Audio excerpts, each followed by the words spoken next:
பார்த்துக் கொண்டிருக்கிறோம். புதுக்கோட்டை மாவட்டம் கொடும்பாளூரில் நடைபெற்று வந்த அகழாய்வு பணிகள் நிறுத்தம் என தகவல் கிடைக்கப்பெற்றிருக்கிறது. அகழாய்வு பணிகள் நடைபெற்று வந்த இடத்தை தார்பாய் போட்டு மூடி வைத்திருப்பதால் அதிர்ச்சி ஏற்பட்டிருக்கிறது. அகழ்வாராய்ச்சி இயக்குநரக பணியில் இருந்த அனில்குமார் என்பவர் திடீரென பணி இடமாற்றமும் செய்யப்பட்டிருக்கிறார்.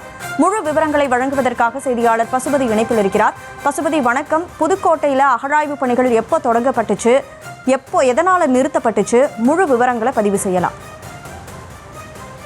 கனிமொழி, நிச்சயமாக புதுக்கோட்டை மாவட்டம் கொடும்பாளூரில் நடைபெற்று வந்த மத்திய தொழில்துறையின் அகழ்வாராய்ச்சி பணிகள் தற்போது நிறுத்தம் செய்யப்பட்டுள்ளது. அவ்வப்போது நிறுத்தி நடைபெற்று வந்த பணிகள் தற்போது குழிகள் மீது தார்பாய் போட்டு மூடி வைத்து கடந்த 25 நாட்களுக்கு மேலாக நிறுத்தி வைக்கப்பட்டுள்ளது. பணிகள் மேற்கொள்ள மத்திய அரசில் போதிய நிதிகள் ஒதுக்கவில்லை என்று கூறப்படுகிறது. மேலும் அகழ்வாராய்ச்சி இயக்குநராக பணியில் இருந்த அனில்குமார் என்பவரை திடீரென்று இடமாற்றம் செய்து மத்திய அரசு உத்தரவு பிறப்பித்துள்ளது. வரலாற்று சின்னங்கள் வெளிவர தொடங்கிய வேளையில் பணிகள் தற்போது நிறுத்தப்பட்டுள்ளது.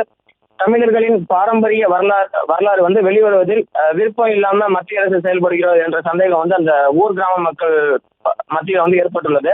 திருச்சி வட்டப்பிரிவு சார்பில் அகழாய்வு பணி கடந்த ஜனவரி 12ஆம் தேதி கொடும்பாளூரில் தொடங்கப்பட்டது.